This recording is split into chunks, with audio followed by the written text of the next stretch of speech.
welcome back to Cooking with the Community. I'm Alani Cabrera, and today we're going to be making Irish stew with our very special guest.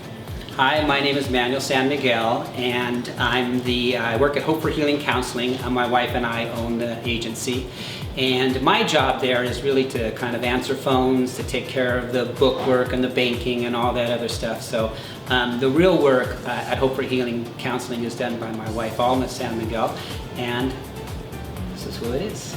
Okay. So we have been privileged to be in Paramount for the last 11 years.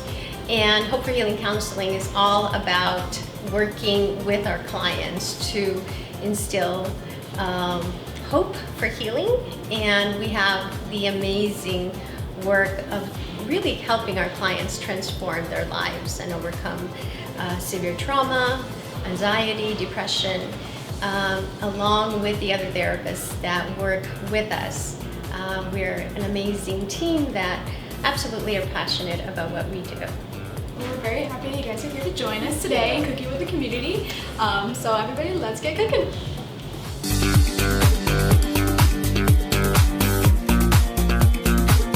All right, so veggies that it has in it is carrots, celery, has some green onions, has potatoes, of course, you gotta have potatoes, and it has onions.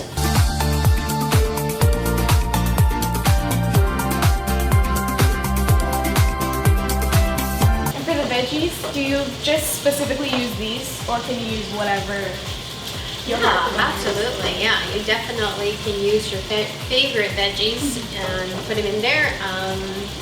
These are just basic kind of stew, you know, potato and carrots, celery, can't go wrong, but absolutely. We sometimes throw whatever veggies we have, and that works very well.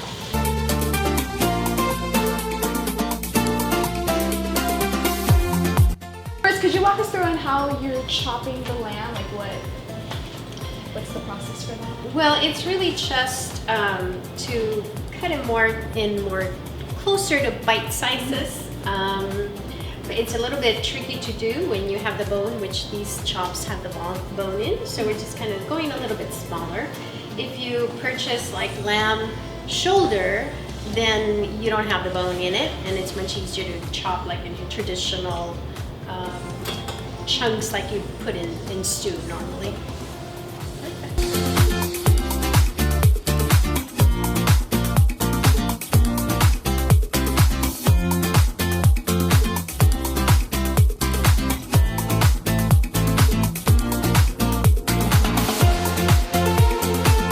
So I think we're pretty good with one side. As I mentioned, I try to get the stew, the stew meat, the lamb, pretty brown.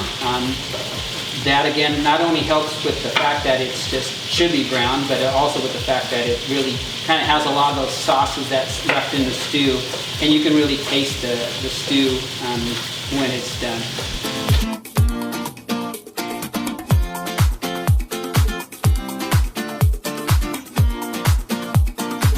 Now we put the onions in there, and we'll get those going.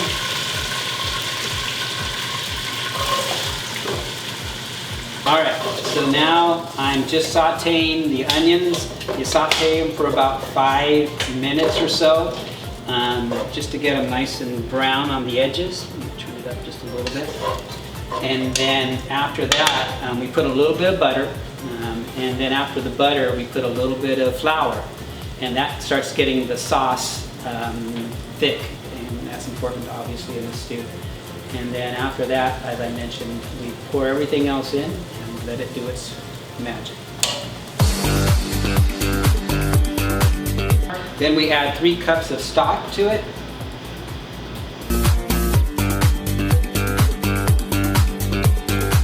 All right, so I'm adding my rosemary, just a little pinch, not too much, and that's it. And now I'm waiting for the stock to boil. Is that I try to scrape the bottom of the pan, and I scrape the bottom of the pan because that helps get all that flavor. So sometimes when you're cooking the lamb, it kind of has a coating on the bottom of the pan. But when you put the stock in there and it starts to heat up, then I try to make sure that I get all that stuff on the bottom, and that just adds again more to the flavor of the stew. All right, so let it boil, and then we'll finish it up. From this point on, just put the veggies in there.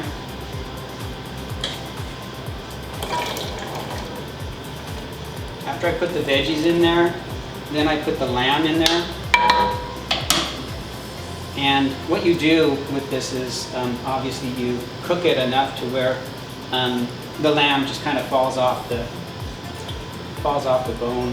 So right now what you have is the lamb inside it, and it's not quite covered all the way. There's probably about another inch or two that needs more liquid in it. I just keep on adding liquid until, in this case I keep on adding chicken stock until it's completely covered.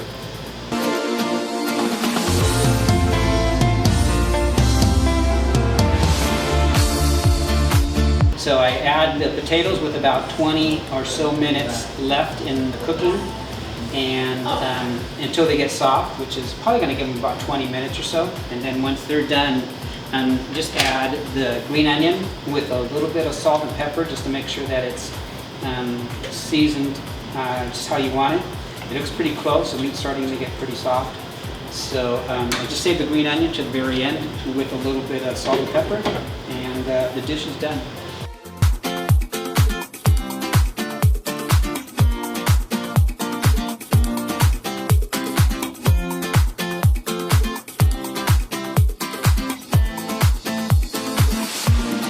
Okay, so we have our finished Irish stew. Let's go ahead and take a bite.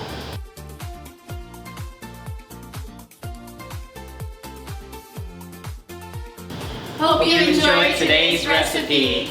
Stay tuned for our next episode of Cooking with the Community, and thank you so much for watching. See you in the next one.